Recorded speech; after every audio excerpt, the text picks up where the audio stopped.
Ko kore ke hu whangamua I he talamalu e whanua. Ka maanga he talawhatapu toa pek wha o atu pa mehen. Talangata e te au whai ki toa mama o ka ata mo e whai ngamaari ko ni ki o atu ai ho mo POLOKALAMA ko ia. FATUFONUA fu o ai a ko heni pea moe whafafonga PAULA PIVENI PIUKALA. Ke ma o atu e tau POLOKALAMA ko ia FATUFONUA fu o ki he wikeni.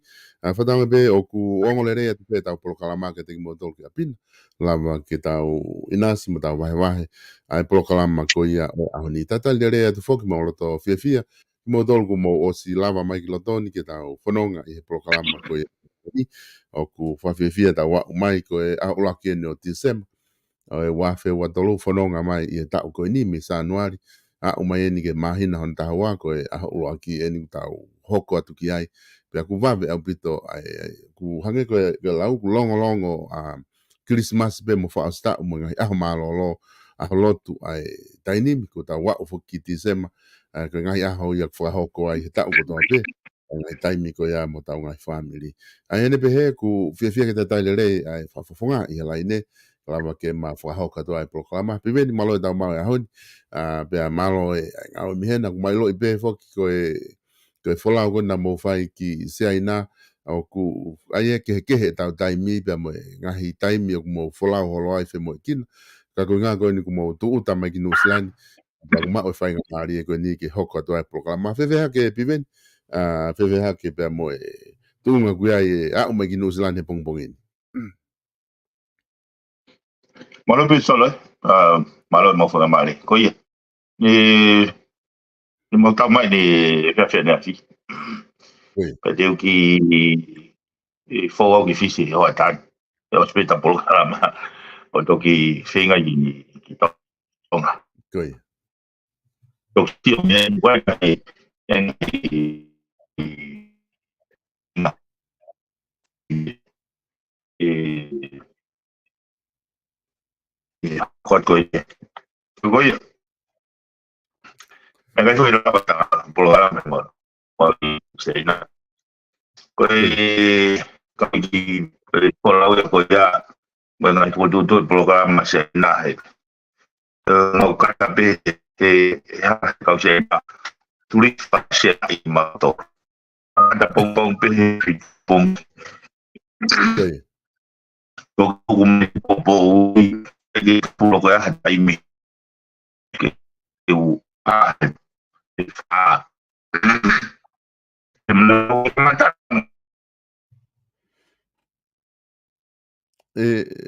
Piveni koe.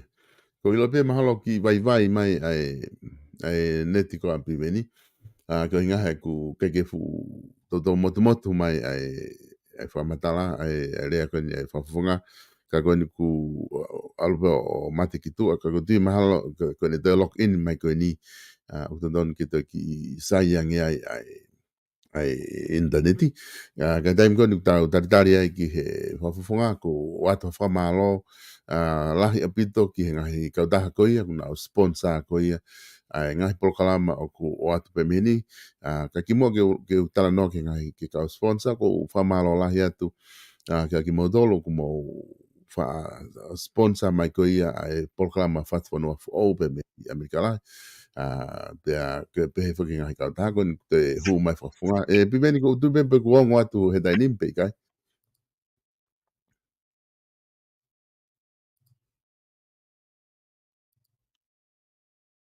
Maha ke unmute mai peho o koia. O ongo atu he dai nimpe. mana gim. Gim mo tu ma ni.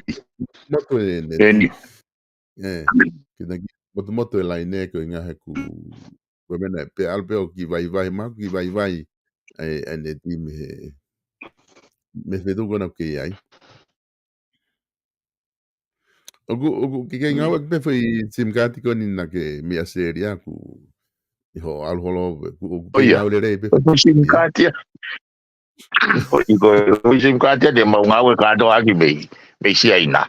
O mari ho ko si aina ho ki o nau control Eh, internet especially social media.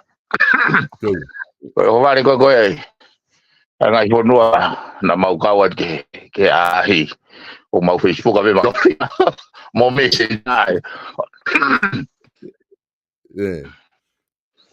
Ai ku inga ole rei apito ku simgati he fe fola au ku lava e tokoni apito he fetu taki Tabua kila ko tabua kila ye ke motuan pa mengau ko dok fai. Ki foi sim card.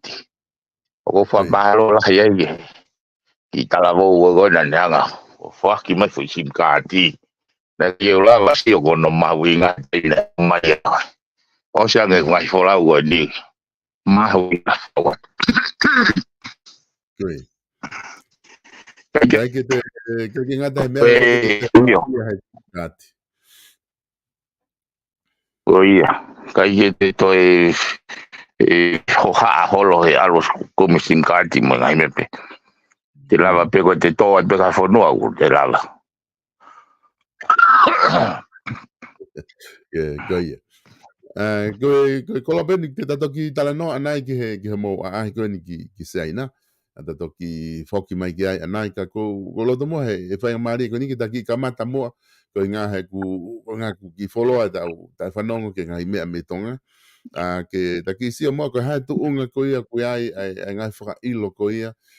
Ke pero ngai fa ton fra la ko na mo ave ki he fama. Tato te fito ki he se ko fa le area. Whikau aki pea moe whai lukona na whai matenta po relu ai tuunga kon ki he ave takai holo ko ki hiki wahenga ko mea ko ni ki he vote of no confidence na mo fa ho ki ai ko ha ai tu nga fa muy ku ke ma u ki ai a pika o ki mo nga he mea ko ni fa ilo ko ni nga hopo ko ia e solo ko ha ga ni ko o ko ai tu ni o tala he a honi pika o ki mo intention he ma do ina na ta ki programa ki mo ki he tonga whaka koni sutone he hoko atu a wharearea lo tonga te ki awhanga tuku te ki awhanga tuku e vote of no confidence ko winga ko behe te ki awhanga tuku he ue e mea awe ki whamau anga ke nau ruling ai he te ko ha whai tutuni ke nau whai tutuni ai ka pau e whai tutuni o behe o ko ai whakoni sutone a hono hiki ne mai tai paloti tai hiki ne mai tai tipeiti pe te reva pe uhinga le vai o te ke afanga tuku e voto no confideni pe mau le vai la o ia mau le vai con sutone ke na te frava ai go e pe na frahu le vai ai o si no frava gi fu frava a tolu wendi na o si no gi fu frava go ia pe na ave le vai ai fahure vai insanjin ke fai tutun mai fa mau fe kawaki pe mo ne position fa la o mega ai no te frava fare ale koi ai bana o sai ho boya go ai fai go si ka ku tokala tutuni a hon o glere be mo hopo ko ai institutional review ki he institutional review ki he paloti ta tipeiti o fai mo ha ma dona o si talia e fa mau o ai keisia o ai ako por keisia o mamma con i sutone o fa ko hopo ko ki he sekula ki ngawa ke sekula na sutone fa mau ya o ko io ko keisi ke o hopo hare vai fare area na voloya o fahu mai o ku ke ha mafai fa mau ya ke tutuni angi fare area koi pa os fai os fai hopo go toni fa mau o ku ai to tonu fa mau ke fai tutuni ki fare area he ai mau ya fare area con sutone ka ia e agua por keisia o mau e fare area con sutone ai pa te abile hopo ya goia abile ki he fa mau tangi o vai fa me lava he fa mau anga o iha special session he ku o be fo fa mau tangi he ta ai go mas pa mo september vai fa me ko ko SNC ko ni u ai un ngau ki fare area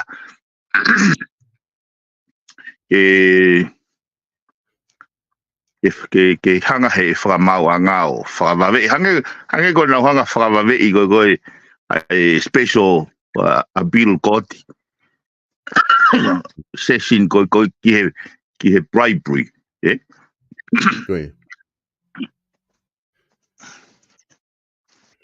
ai kapau e ka ia ke o mai ha kapai ka ke faha no u ha sesin ma vai fa va pe he e ko mahino reba e to fa hoko pe hopo ko ia he taimi no moloko ma ase wa fe wa fa kapa va o kawe o case ko ni he case fai ngata ka ko case ma winga ke ne ti sai te hala fononga he ko me mama fa ko ke case ko ni he ko si hanga he fa ma we fa tokanga mai na mu fu akava ke mo tau hi ai ko ni stu done ke ma mo hawa ma oni sai hange ko grave ko ki mo akapaure wa hatu unga o ko ni stu done o ku kai ke fie mari ke ai fare raki liu ai tu ni li koni stutone pe toki fai e foi mea go na loto ke fai ke faka koni stutone ko mea go ke tu pe koni stutone ka fetakai tu pe fai tu toni me fa go fatongia I tu he koni stutone ko isiu ia he ko nga ko me de ti sai te mau mo mau popo e fonua na mo ene afio o ene fuakawa e fai ene pure o whakatatau pe ke mea talamai mo mawhai o anga he koni stutone. Ka paureo wahe toi mawhai une whi mau e raki o mai e tohi he koni stutone. Pea toki lava reo kene exercise ia.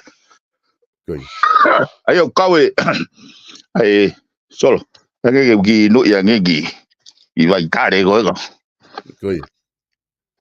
Kau toki koko atu e. Asia ko si aina na ki momoko to ki momoko be mai. Tau mai go ni. Kare ki. Iyo. Oku saya pito ia e piven ki no kata toki hoko atu pehe ko na ku.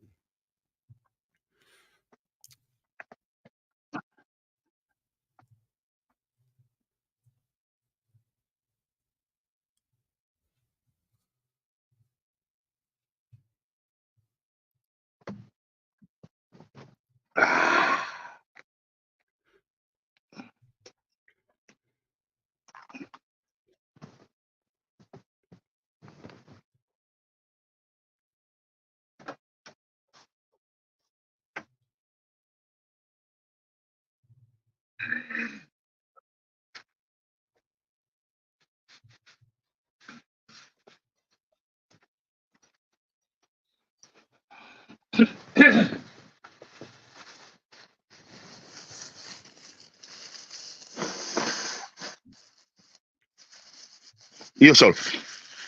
Oia. Ai ko tu o gulere o pa gulere le vai. Ko hopo ko ke sekula. O ku te ke hanga he whare are a facilitate te ki he hopo. O ku nau kei whetakai nau tōria ki he mawhai o kai ke kaunoa ai whamauanga. I he whare are he ka koe whakatontonu mai he whamaula hei ia. Nai mo onia ki mo he wano hangfulu. Hoi riri koe wano hangfulu.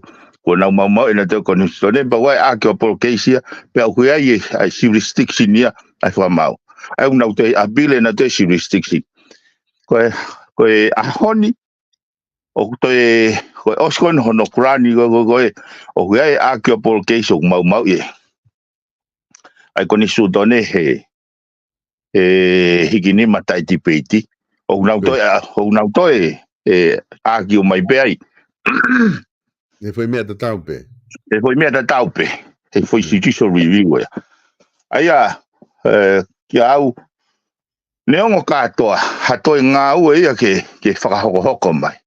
Ka ue ne foi mga whamau inga halafononga whapiti California. Mandui te epeke ne kei ko ulunganga ia ke pore I whaitutone whare area. Pawango ulau e tō tangata for Owen I māmange e tō tangata koe. Tau mahu inga lewa ke hulu mea ki kasa lotu mai ako. Ki mama koe a kene whamau popo. Whamau popo ai halafononga whanua. Aia koe tuu ia. Koe mea whenga ki ai sea ia pa moe. Kau loia koe ni kunau malu ke mi whare ia. Ke a kiu pe o koe kia hatoton koe ngā koe separation of powers ai tawhaaki koe ia. O koe kia hatoton me whamau anga ke nau mai o kau noa he ngahi au whai whare area. E ku nau whenga mena tō ke ta ofi ai ke whakangata ai whi ngau e whakalao. Kai ke whahoko ke whahasi o kei pe ku aha mea mau pa kai. Oia. Koe poinia. Aia ko osi whai hopo e koe a he sekula. Ai hopo koe ke jurisdiction ni. O stutuni whamaulahi ia very clear au pito. Pero ne hanga pe o whamala mai ai tōnga koni stutone. Koe ui ko o tia i a written constitution he issue koe ni. koe ke toi whi mau ke toi whata mai ngahi lao a hingi lani mo ngahi i konivesio, Ka kone lao whangatuku. After all of mo fuakawa ke mo tauhi. Ai so o hinga lele ya ngai mea ko mai. Ka nau ke a bill be fok he kono hinga he tu matu tamak. Ka ki au ya solo. Ko mea ko ni ne do donge. Ke nau hanga whatoanga e ukai ka aienia pe ko hai u tonu po ko hinga ke whakatonton. Ke taulawa continuously improve, Koe ka uhinga ni pe koe tonu koe hala, koe poto, koe wale, koe ke te ale whakaukau ia, e mea koe. Mahu inga pe, ke ia haafo, ke ne tataki. He ke awe anga koe whakaukau, he uraki hupe ke he ngau whawhare alea. O wai mea, o wai pe koe stenteti, pe koe mea fo iafo ne fusi, ke whakatonu ia e mau folau, Koe mea koe nei mahu inga I ka awe, ai whakawa ke race at the very beginning, ke toho ki ai tokanga, koe mea eu tau o pledge, o pledge koe mea te tau whai, he waha no mahu inga, he koe mea te whamao pop, ai whanonga whapikare. Ko pau ke tau mui, I he mea uhe koni stutoni, Ka kia au whawhoi tui pe. O ko maari ai whai manga whakau iai whapirikari. Tene ako I pe whanua. Tene ako I pe ai kautaki. Ka pau ai tu hala mau tolu. Ko mahino. Ai ngahi mea pe. Koe haha tu hawhai tutu ne whamau. Ta tau I pe ko whi pe hao positivi pe hao negativi. Ka tene o mai clarity. Ai mama hulu ako tau hala. Ngai whakaukau ai motuani. Koe ngā whoki hange ko whamatala ka pau e tamai whakamau ia ku na e tonu pe, koe ki aha koni stutoni e mau. Pea ku mahino reba o ku whaofa pe ngā wehe koe na o ku kai ke uesia koni stutoni. Ka ku ngā ka ku mahino ai whai tutuni me mea ke tau whanonga tuai me ai hala whanonga alu koe ke kaha ume mea. Ai a kone tuu koe ni I he ta wha koe hopo, koe tatari pe ke whamau tangi ke nau whai tutuuni. Ai ka paurewa e whai tutuuni mai whamau tangi ia o ku iai pe ai totono ai tutuuni kou whai me whamau lahi, o ku iai keisi u totono ke wakai. Pea e hoko atu rewa hopo ka pau e tutuuni pe he whamau tangi, Ka paure te nau talamai o ku iai totonu ia e wharearea mea unau eke I pea kone e ngata rewa e u eke koia. Ia koia piveni, Koe mea koe whatonga I o ku laine tolo e hopo. Raki laine koe ai hiki wahenga, pekpei, ngau ea ke sekula. Ko raki hopo ia. Ai koe progressive hopo koe ia, o skrane rive wai a koe polkeisi, pia silence mai rewa ke o hopo. Silence mai rewa, e nau tole o koe kia jurisdiction ai whamau, Pea o whaitutune whamau o kuia ene totonu kene hanga o whamau e hopo koe ni he kuia ene tui o mau I koni stutone. Pea koni stutone me tala mai ko mau lao ko no mau I koni stutone. Te tau pepe ko tui, pe ko pare mia, pe ko sea wharearea. Ugai di totonu ne whamau, Sai, o alu hopo koe pa alu ia koe ia toi alu ia o tangi a pila. Foi hopo fo we ni hopo koe tai debate o stala mai he wha mau o grane livi o gai case o mau ko ni stutone pe o nau to silence pa mo jurisdiction ni he ongo fo ai ko wha mau ke hen wha mau ko ne fai dun he sekula ko witenia wha mau ko ni ko kupai ai o stala mai e kupai o gai case ke o hopo o mai be mo ai to kamata ia a honi jurisdiction pa foi raine tolu leva foi insan sini o ko alu he laine ko ni ko pau ke tabune fare area ka oreva ko afanga tu ko voto no confident ai koe siu ya Koe. O mahino pito. Koe ahoni o ai tu ni ai o whekau aki pa moe insansi ni he. Lahi foke ai no ate u argumenti me whare area u lahi ngau ke mahu inga ke whawa whare ki ai. Koe ngā koe fufoloa no tapu ni kai patok whai ai u apil. Ka koe argumenti wa mau tolu. Ka pau koe condition ni ya. Ke mau ia ke konistuto ne. Koe hare wa te au ngai tau konistuto ne. O ko whenga o ke ia hafoi tangutu anga o e wholau e waka whapolitikare. Koe mea mahu inga koe kao. E solo ka pau hei kai ke tau mui ke konistuto ne. Ko fotua to koe tau whanonga ki he.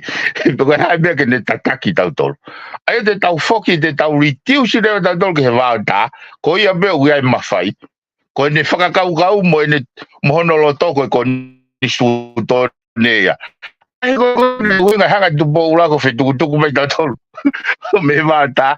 He koe mea whoki ana e whakalerea ke whanua ki mua he tahawalu whitnima. Koe loto mo whakaukau koe tupo ula ki. Ko ia na e konistuto ne. Pene peheke ne hiki. Pe hau pepa ne tohi pe e ia. Te uwhai e kupure. O whakatatau. Hena uhinga atu paulu aki ke tau tari ui. Ke tau tari ui. Ke tau atakitua. Ke tau purelerei. Unau ka tau ka o silaku ka tau he bebe. He tau whanonga mai goni he. He tau hala whapuika kare. Koe lau maari e motuani. Ke tau whakafoki. Ke o mai koni sutone ke hono mahuinga o hingai fufu ke whakawa. Koe. O mone apito piveni o mahu inga au pito ia he koe ngahe tau whaatala noa foki. Taimini ihi o tau whaatala noa ke fie mau ke he kehe. Pehe ni hange koe niku o pehe he ni ihi. Tuku a hopo ka mo. Mua o tokoni ke pure anga ke langa whanua na ospe tau e wha koe ni me hopo. Ka aku mahu inga au pito. Hawhanua o ku whakapapau na tunga whakapolitikare ma ngahi mea ku whahoko hona whare area ko taha ngahi mawhai pure whanua o ku mahu inga o pito ia ki whakapapau i o ku whakakonistu tone mea kotoa pe. Ko hinga haka pau i kai takitaha whaitu uni pe kau taki pa mako ai taimeni i ku nagai ke na uhinga na toria ke mau e konistu tone ka ko nau mahalo ko ngata anga pe ko mea pe ku nau mau sia taimi ko ia na o bebe na dolo ku tonu pe tu ni ta o ku fihala ki pa ta mini o fai pe ilo pau ka ku moni e bimene mahu inga apito ke ta o fa pau o ku pure con istuto ne i tonga kalava ke toka lere ai halafononga piveni Koe moni apito koe lau koe pehe koe ke tuke hopo koe te fuke ke hea mo foi analogy koe ni. O te mo te more o ako. Mo mai bege tau tai ako pe. Ai o ko ga whakamore, mai no whakamore ai ako. Ka to whakamore lahi ange. Mo mau lahi ange ai tai ako. Pe hebe mai ai ke tuke o ke ho. Ko o foki fare ho poke o mai mama ke hulu mai. O mama e lao ko distu to de ke de. He kono ko kau e mea. E gilave pe gai. Ihe lau maari ko ai pure anga siaina ko foi statement ko o kulahi anga mau ia tai ako he mau fai he tau ni mama ni ke sio ke mau inga mama si e fu kolopeni he ko mera ko foi ko lau ia lau ko he mau siaina tai ke ana te interest ta i tau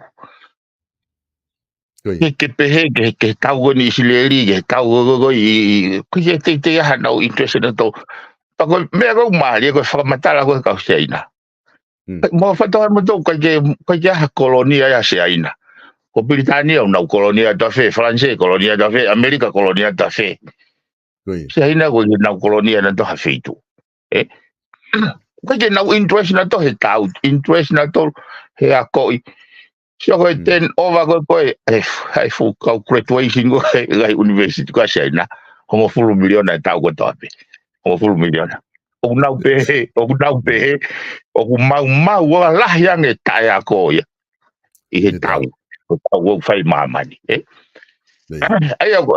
ke au ko whakaukau e pe tu ai ho po ga o ke bo I pe kovi mo por kovi hala whaka hala whaka ko ya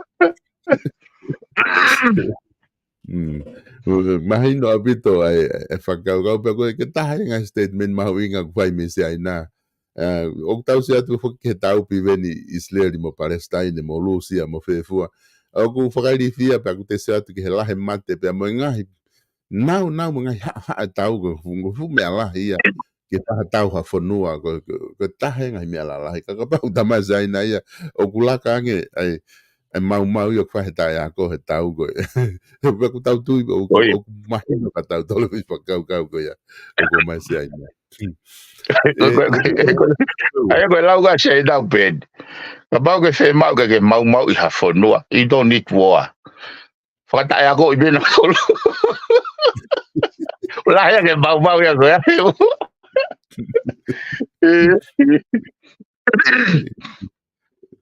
ko tunga kon o kuia ya fare ale hata inimi talvez pe tolu na nau lele ai programa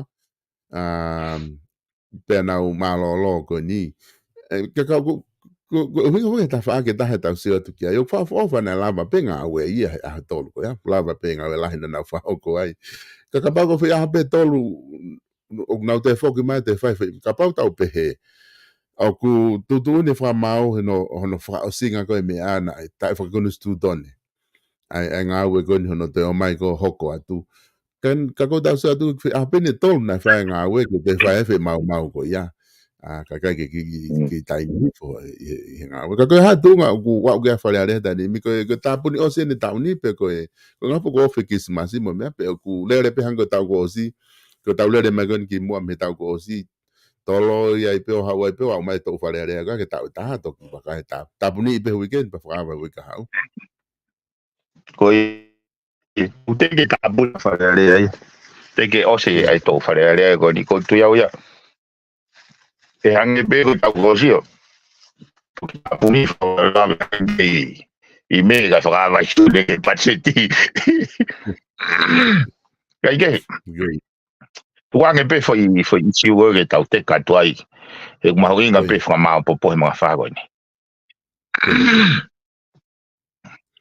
Kako e mea ko ke mahino te ke tapuni ai ke yava pe whare area. He koe foi tōma pe hemi whoki na iai tau ko si. Ko tau ko si. Nai ko me ko wiki ko ni na whai hono whakafua kawai au. Ko lava ka kato ni tau I taha. Pea nai amana ki rewa e tapuni aho fitu o tisema. Ko foi tapuni ko aho fitu o tisema. Ai go na ilo na tai fe mari na fio ki ripoti ai pure anga na ave ki ai na ta POLOKALAMA e ta fe mari ki so ki ripoti ki ave ki ha ki ati decision maker he ka ta ha fai tutu pea kana e hanga he foi toloi go ia ta puni fa rea oni fa atare vai ke hoko ai foi tohi ave takai I hoku taimi ai ko fofu toi ave takai na hau ia hoku taimi ai tohi ko ke whakalolo a ko pare mia ene poaki mi whare area na aku hanga rewa race issue ko hai mawhai ai authority na ngawe aki ave takai he ko ongo ko aku na aku whai tutuni mai au mo mautu a whare ala foke whaka uri ka humai ke whawhare tolo o mai ai mea ke whakamooni ka koe mahino koe ka au ko whare area o whai tutuni o kai koe tua whare o ku whai tutuni ai koe mea na tupunga ai hono race issue toki ilo ake ta koe anga mahi o hanga go e mantenia go o rese ave takai go e tai na ufare ale ai ki foi pe pe mo hi vahenga kai ke ka go hinga fatala no go ke solo ai mahu inga ke orewa te tau fihia ka tau tuange foi ve te ka ke teka he kuia e mea meri e ia e toki hao ia hene kakata foi whaiwa koe tau na mo koe ke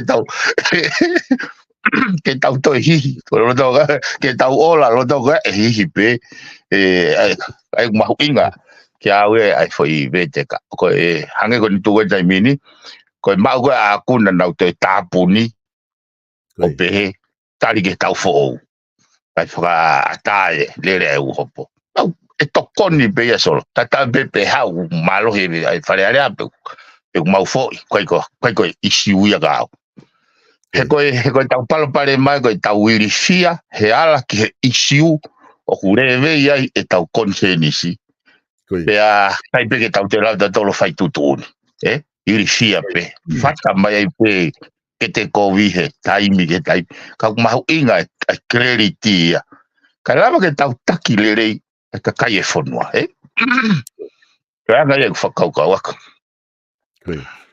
e pimen ke mahino ai talano ko ni ke fai ke go talano ni ke hopo pata hoko mai ke tuunga ko fare area ai oku mahu inga i ka venga ko ni oku mahu inga ai mahulu ate mahu inga ko tau konstituto ne ke tau lue pe o frapapa i pe ko no frapapa i fo na o konstituto ne fai ki framau anga kuna dolo kuna hanga o whakaha mai ko ia pe kuai mau pe kuai wesia pe ku hao pe ngai ka ko nga ko manatu i hake i whanga maari ko ni ke ki eke to nge ai me ko ni to di mahal ho i si ai nana ke pe na e ha taimi na mo ki si o mai i social media ai me ko ni na hoko whaka ho foki asiata pe mosoni ki i kau polisi pe aku ke fai nga we ko auri fare hopo ko ke tala no au ko ha me ko hoko ko unga tala no tu ko tala no ke konstituto ne ko nga foko manantu i hake he tala no ko osi na hanga e he kulupi me Amerika na tala mai ko taki ko patoa i he tai ni mi kia na tolu ko vakai ko ke ngai me pe he ne ko ngai me fa foi tui ngai kupu ko ni o kulupu ko patoa o tamai he ni ko ni ko taki ko ha ho vakai ki ai ki tuunga o me ko hoko ko dui mahalo ku o si ilo o si la he no tala no ai na ngai me ko o swai fa le ka ko tala no ki ko ni stuto ne no fra o ke ko ha ho vakai ki ai ka te ai hani i kulupu ko patoa o ku nau fai ngahi me behene i ku ki fa ma o nga ko ha ho vakai to o whare ke nau tolu i tuunga ko ia. Kau ini he issue o ko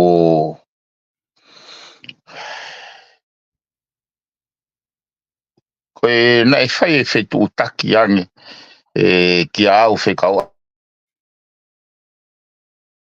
na pui tua takai koe.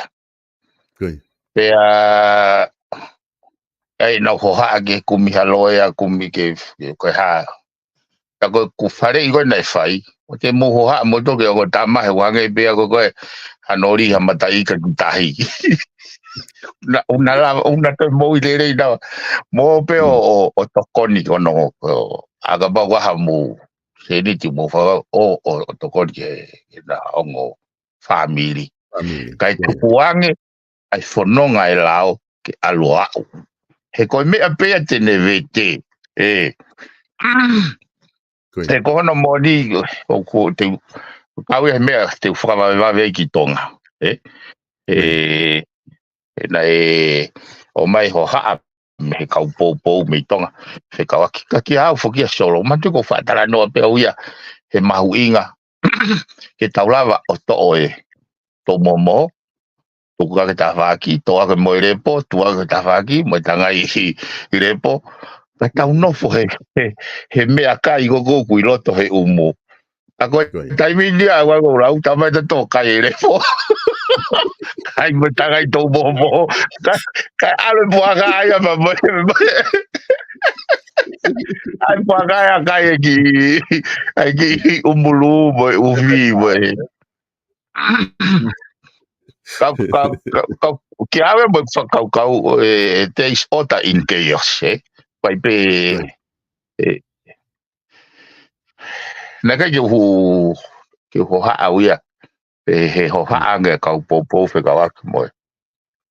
Ya pe nau fia awia ai ke unga ke alugi ki fare hopo ke nau hanga vete e nau ke lava i fa mau to mo to kai kalava ke de ako mo fa mama ala fono ko ya e nau fita kai lo pe foke to mo ma tu ko pe foke o to fi hai finga mai to la ya ki ure aka hai o kai pe he anga fa kau ako ki awia ko hange ko fa lave solo ko ila feitu ko al kai e o hene pe he o ko to ga ke ngai me ko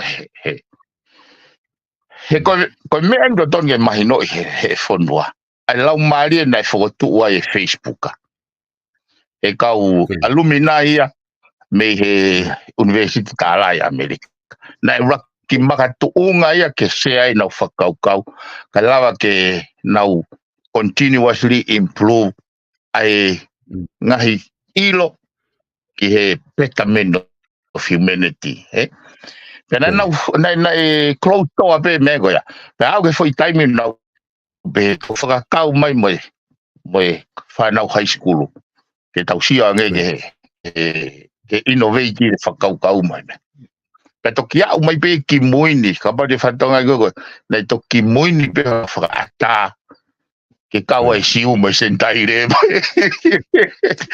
e amanaki ko fugonga civilai o ako ko kulau solo pen o kuikai ko Facebook aya o kune ai ko ke kape o ko Facebook aya o kune ai ko ke ha o taulau ko Facebook aya ko min peia ko ai ko na ulave ko fare area ko ne au ko ke tu unga ko ya ai se pore Facebook ko fai o vai ai ongo fare mama vai nga o me fare ako vai nga o me fare lotu ono fai longa ai ko uhinga ko me apango wa ko tai mo o hake ko ki me pe toki focus na autori ai he tau mo tanga i repo ala ke malunga head hago hange me head le vai en me ko don ka hange ko lau ko na un pau si apea ka kana usai au he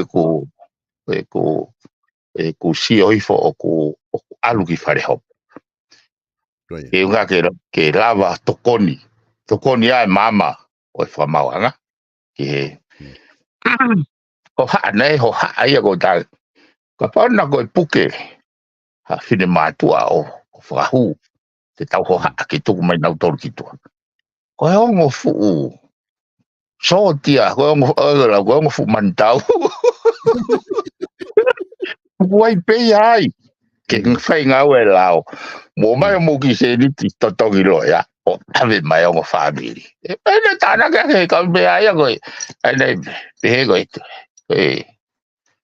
que te toque valungeo que lo ya para te toque ha ta hace que ha tan a visiringo ya que como family tu pe na wa que na hanga fa fo nga ipe na wa ko na wa pe na ilo na moni que to gala ta to kon ga na wa que me que ne tu fra lao me ko ka fu que me ko hanga advocate solo o ko advocate tanga ta tonga que ne nga wa que hono atamai que ne alo kumi aki ene totono o ko tokoni au pita me ta fa perspective kalao ne ongo o pai ko haloya au solo i logi foi hopo ko ne ua pe tolu pe fago o skawai o si mau e be ma dai doi lao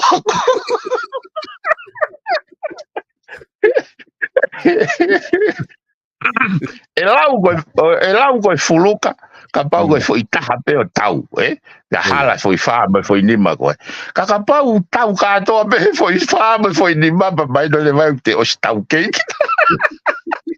Ai me le paga lo ulu me e ko ya. Ai me la te ia. O ai que lo ulu hina nga ka tama ko na ya. E kai o sai mia ke o mai na lo ulu ka ka tele poko da do e fa ua pe ai aku mahino ai ta fa ke ko ya ko di mahalo ko to nga ai toki vete pe me fa ma nga ko do ke me ko o ke o mai ta fa ko ni ka ba ya ta o ku ne ilo lo toki he me na hoko me motive me ha fu me ga ko ta pe ko na ne fa hoko na hoko ki ai me ko ya pe tene lava pe ia o fa nga ile re ia to ko ni be ha ki ni ki ai ke whakahoko ta whakalao ka ko tene lava whamatala whakalere u mea ka mahino e ku mahino ange ia hato ta ka ku hanga ka whamatala ko ke o mai ka ku sai pe ta whake ka e piveni ko na ku ke ko ko me bena fe ma o ke sio ki ai pe ma kakai ko ha ai tu unga ko ku ke whakau ki ai o wakai ke tu unga ko ni mea ko ia ko o wai fe hu i heni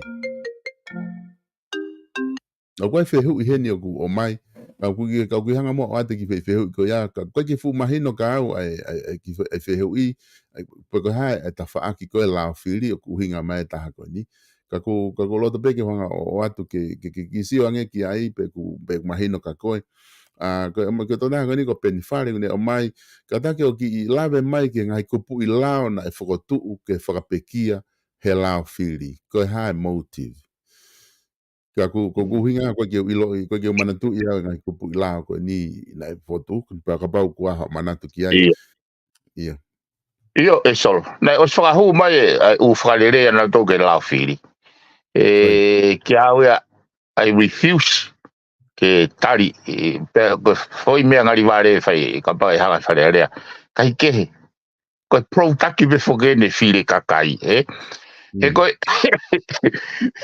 ko hanga foki e solo e me ko continuous improvement ko tau finga ke mono ange lao ke le ange ke pure le ange ke malu ange tu hau kakai pe frasisi ono kakai mo apis molo ya ki kakai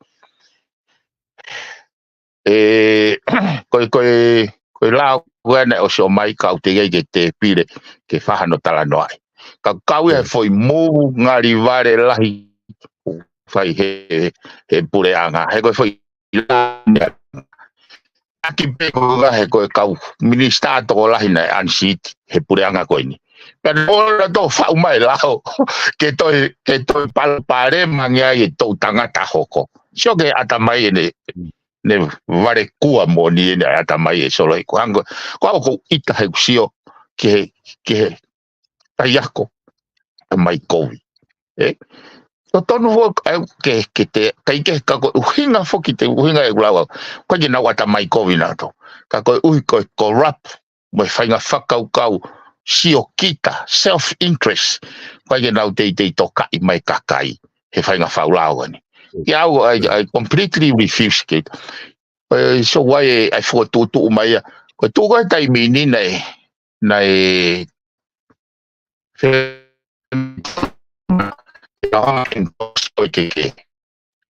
hugo candidate na e tai mo na fa ai fili ko ka tama fa fe paki ki dili woni kai ke au na fika na to ni mano na fa ka kata ke au ya ko o se tau fu foi to sai ko fa le area go ni te fa hua to elao ke ka pau ke fa hu mai ho resisita candidate ko o gua to ni manoa na hanga o endorse ko ta o se filia ka ke o gua to ni manoa o hinga le vai o ke lohi aki e fai fili o gua to ni manoa na po ko pa to tom leva ke ai tautea ya o hange ko tautea ke ka me go ka ke na fra hu ko he o se fili fra hu na fra more na me na fo tu e au Koe whakahu koe whakamore.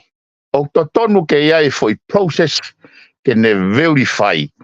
Te tātu koe ilo ai mea koe foi process I lolo tonga. Koe hape veve ku ke tohi I he lai pepa o whakahu aki. Ko ia pe. Kapau te ke whakamore koe hau aki luka ke tohi at pe koe na ngata pe whakamore ake he wafe. Ke toi whainga mea ke ne hanga ke peheke ke verify. Ke authenticate whakamatara. Ai koe whainga matawai waia e blavea e ka hau. So kuna homai na tolo koe ni. O vai na tolo koe ni ke toi hiki hake paanga. Ai paanga kou whakangatangata kei. Koe hunga whaka hono ai whakangatangata. Ke oua te hanga whakatau e loto I kakai. Toi hiki hake iau ni mamano. E na ua mana Toko hifo. Ko ia. Toko hifo pe moe kau whakamonia he te mea toko hongo fulu pe. Ai ko tatawai pe. Ai ko ksiong. O kai ke whakapoto-poto. O kai ke na ulfa umahalao ke mo uia I whonua pa mo kakai e whonua he ka hau. Whau mai pe lao ke he nau ki for self-interest. Pe aki nau tolo. E kai ke solo. Ko sio ke he taimi. Ko foi katatok polokalama tau aia. I he e kua usia. Ai wholau gonda e whai ki saina. He maari e laha ia. Kako sio koe he uhanga he koe o kou nau maurea koe he farewell koe mo bea bautangi.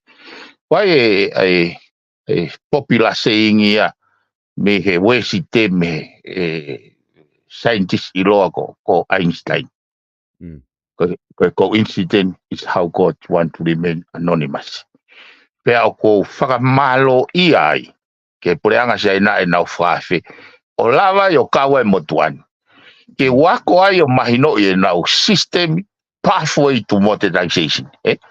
Hala whanonga na nau whau mai ai e nau hanga I koe o au ia ke poverty. Maari au pito ka au moe nau konistu tone moe nau aspirations as people as nations. Ke au pa nau tangi. I was never a fan of status quo. Na hube I wharearea e raki step upe o kou whehuia holo hanga. E ne maa ke unga ke matu unga e maa lo to whare. Ai nau whatataki he ke fuakawa. Ai ako talu mei ai. Mo e mau hange hai fo I I wharearea. Ka hu tokoni au pito. Kai ke ai ko whaarea ke solo. Ko ke tau ma usia ka tolu ia vilo foi be te ka universi. Ta ko ne hoko mai ke ukau he folau ko ia. Loro tonga ko ia o ko whaka ilo e wharearea. Kai ke fili he ko mea na mahino ka. Kai ke ta doktara no ga ga foi polokalama ke. Kana maari ka te au he na aksio na whakapoto ai sio ai sea. Ke kakai to tonu ke o he foi mea ko. Ai ko infrastructure ko teknologia ke mo ekonomika ko mala I tolu na makatunga ai ahono fili me ko faafe na o mai me siaina. Koe, ko ti mahalo o ku lere e whakaukau ko ia. Ngā kata toki lere I hafo I polokalama kakato pe I homo wholau. Ko ngā ke lawa ke tau sio ai ke tunga ko asa ena mo tau wako me ai mo kakai ke nau whanongo ki fo I ta whaki ko ia. Piveni ka ko ngā ko ilo pete ke wholau I he ko osbeni ku ke aluki malae o wholau ki fis. Kata atu mo ka pau te hamea ke loto ke whamaa popo ki pe kata mawa he ahoni kata toki I wakai ko ngā hangena aku talatu te ui wawau I he tusi te wika hau o lere au ki he whaastau te tau toki whenga pe ha whainga maari e mea kata toki sio ai. Ka o atu ka pau ko hamea ke loto ke whamaa popo ki ai. Io solo. O sa ia ke unga ke toki ko wike ka hau e lahe ngahi mea ko whakakakato ki ai. Ke ta toki hoko at pigi ai. E kono mo ni te ege mau ha malolo le rei talo ku wholau ki Amerika fo mai hino aloi ki China. o kulahi mea lahi mea hoko multi dimensions o lahi mea ko finga ke whakamao popo ki ai ma whanonga ma tori whare area pa wange ko umea ko hoko ko ni i tua ka ko whakamalo at pe auia ki he o kau whanongo mo kau mui he POLOKALAMA sol he ko e whetu taki ange he ke isia ina pe ulere POLOKALAMA a ve mole ka ko ke whamana tu na tol ok mahuinga kau ai kau mui ho POLOKALAMA ko di mo kau whanongo tuange mai ke toki au ke ka hau lahi umea ka hange ko whakamao popo i ku wholau ke whakamao popo i wholau lahi ngahi experience ia he wholau so mai au sia na te ke maa sia au ki mo kau mo wholau ni saina ke tahanga o he ko ke au tokoni au pitos ai wholau mei ke angi saina mo wholau goni ki mori ki Amerika ki hono fatu le ai hala whanonga ke tau unwa ke kahau kai malo solo mau whanga maari koe ni koe whauri e ni kene tulopo iau ki malai Koia. Malo pito piveni mau e whai mare aho ni. O whātu pia mo e tala monu atu ke he wholau whao ko. Te toki sio hataimi he wikao. ok o vai solo Kai ngā wha malo atu ka mo tolu he lava koia. Tau POLOKALAMA koe FATUFONUA for o ke he weekend. Hange koe na aku whahoko atu. Koe POLOKALAMA koe ni oku mo ua ai pipon media ke whakahoko. Ko ngā kono o ni i koe kuna o sponsor POLOKALAMA ko ni gulere ia o na toki ta ofi pe au ia e nau sponsor pe me epele fepun ma as epele ta wafe wafa ko ngā ka oreva ke mafono ngā tu ke ofi atu ko ngā na lele mo fu ka sponsor ia o alu na dolo no fo mai me isi amane ka kuma ke fe ngā tu ma o ke whakakato ngā POLOKALAMA ko ni ka ku mahu inga apito te mawhenga pe malere ta ko taimi ta puni foki ko ngā POLOKALAMA ko do whahoko me heni o os ko do ai i he weekend ka te mawhenga mahal pe na ko to ha mahui programa ta pe ua ke mawhahoko ati FATUFONUA fo o ka pau e ngā ue a inta manu ko te i babao i he tusite wika au o the whole of December ia o ku kai ke currency internet pe me ai neongo ko folau ko to pe mo everything mo nanga ko lauga me mo studio mo everything ki ai ka ku ko fitu taki mo POLOKALAMA mo me ko ni o ku pure a internet i he automotu ai ko ka pa e ma o internet me ai e lava o continue on foi POLOKALAMA ta pe ua ki he FATUFONUA fo o pe ka pau ke nga ke fia tau ka sponsor mo dolo mo mamata mai pe ka pau e kai ke lele internet me ai te tau toksi o pe ko te ha no phone e mahal be na lava pe ke ma penga ke mahiki ai POLOKALAMA ka ko opsinia da ke mahiki pe ma wa POLOKALAMA no moloka ma ka tok fenga ke broadcast ya tu i fenga mari ka oku I prefer ke po live ya tu pe ko nga he ku whenga we aki hange hafo i tapatolu. Ko maua me da aki ko piveni ko au du heni pa mo tolu. O ku tau whe pas aki holo ko nga tokoni ke POLOKALAMA. E ko nga hange ko mea ko na whihu i mai ko ki he lao fili. Mana tu o ku kai ke wilo mea ko toa pe. I don't know everything he mamani ko ni mo ta ume fa politikare.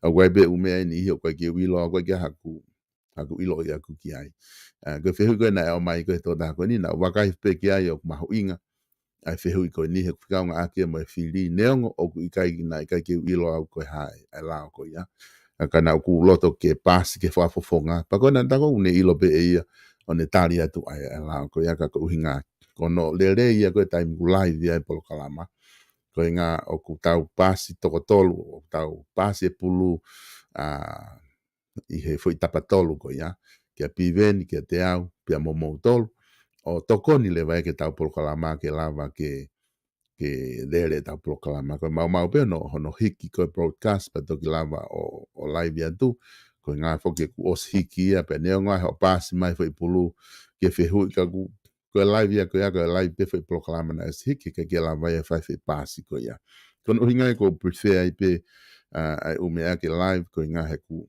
a wada im lahi o ko piki ai ngai mea fehu i mahu inga o ku mohanga o pasi mai pe wada im ni o ko fu vai lere me ake olunga ko overlook ke u fehu i mahu inga na to don ke pas ke fa fonga ka ko to pick up ya o to ki ave ia i proklama hoko ka ke ko fa malo la het ka modon i lava ko eta proklama a honi momo i lotoni ke lava fa ko proklama ko kol fa mo mo de be time ko to be i fa hok fa dongia ko fa ia to pe mi he bipon media ka modon ka pa o ku ia ha ngai proklama o ku na do tonu ke fehu ie ka kwa ke fehu it's not an easy task ano ke te ko i life from u me ko do be ka ko fenga be ke fa hoko pa wa ngai polokalama o ku wesi ai hani I ko nga ko tu fa politika le ko fa mo ko modol ko nga o ku fai be fenga ele le ta ke improve me ko do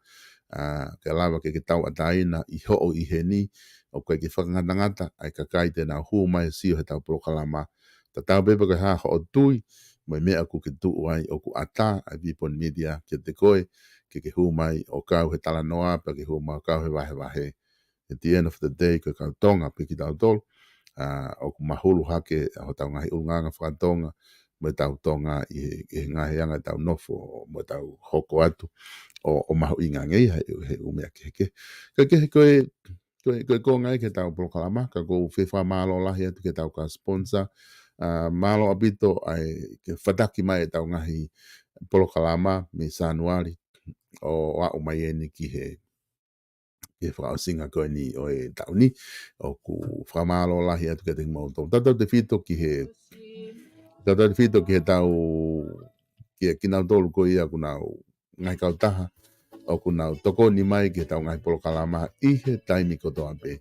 Koe ke whangalo ai kau taha koe ke South Pacific Loans, Starik to Bow, whamalo lahi atu whaifkau, ka maa toenga kau ngawe o South Pacific Loans, I he o mo toko ni ko to ape whai, ki he polokalama koe I o tau whahoko, whe mau hao no, whe mau hapanga whawawawe, ke toko ni ko family he ngai aho peheni, te wat ke Christmasi.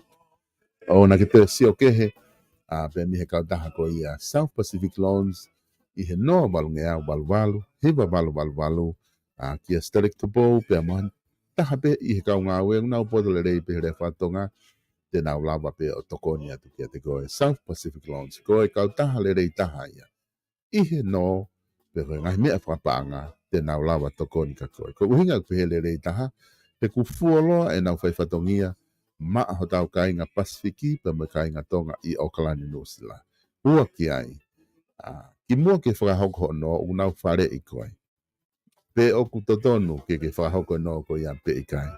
E tokoni no ko ia o whakahoko kia te koe mo tunga whapanga pe te ke toi struggle on ai I ho mo ui whakaaho. Oku nau whai ai ngai wakai ko ia pe mo tala noa ki ai o mahino pe kapau oku nau si o tunga whawhia maare pe tunga whapaanga mo ngai mea ko ia pe te na oatu rewa. Ka aku nau iai nau tolu ke nau oatu ai no ki he taha koto ape. Noa balunge au balu hiba balu I he South Pacific Loans.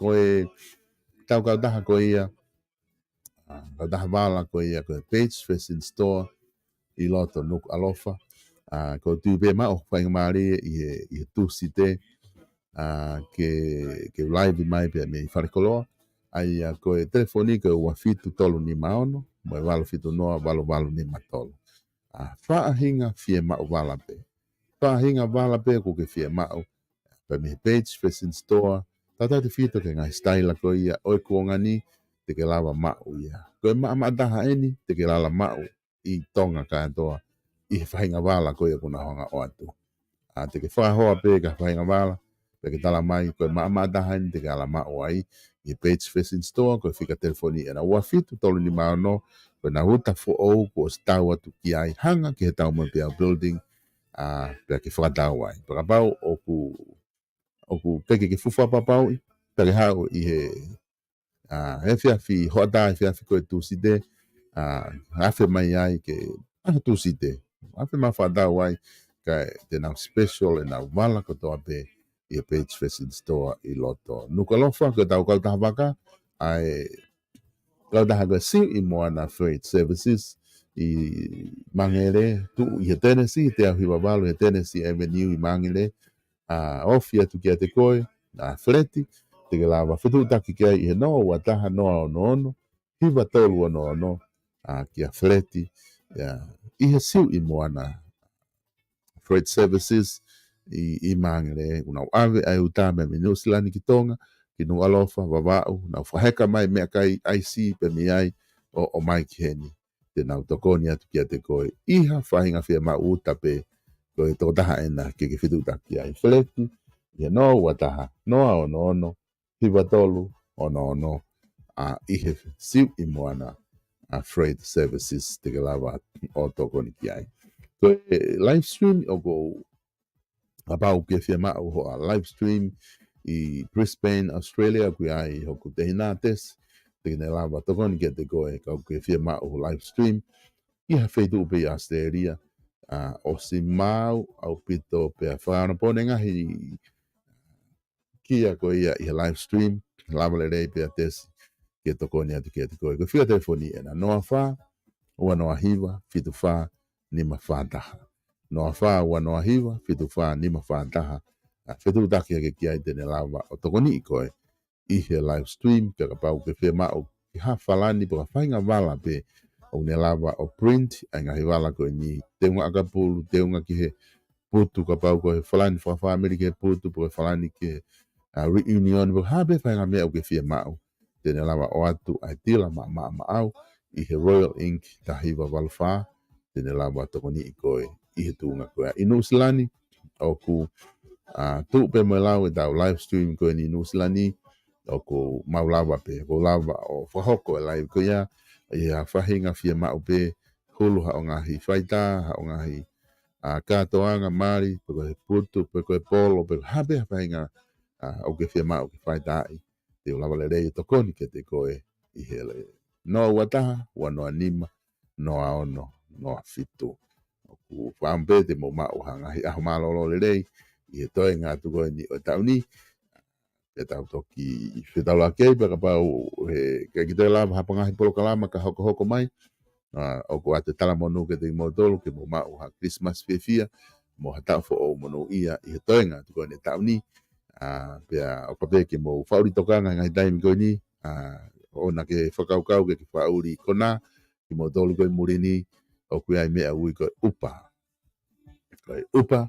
koe he kona pe heka ke upa o ke whono ngai hao he accident ni hao he mo ua me kau polisi hao he mea kotoa pe ka mo tokanga pea o ku pehe e tala monu pea me o pat ke te mo tolu pea me he tau ngahi polokalama koe ni pea pa mao hangahi whainga maari e pe e te whenga ke hulu mai me wawao hangahi mea ai o mahu inga i he tau pes Facebooka te post mai ai pe tau pes i ongongo i he viponmedia.co.nz e lava ke hulu mai ai whainga mea pe e mahu inga ke tau pes i ke lava ke update mai ke te motolu ke tau inasi ai ka mo mea tau tau ki whelongo aki i he taimi ka hoko mai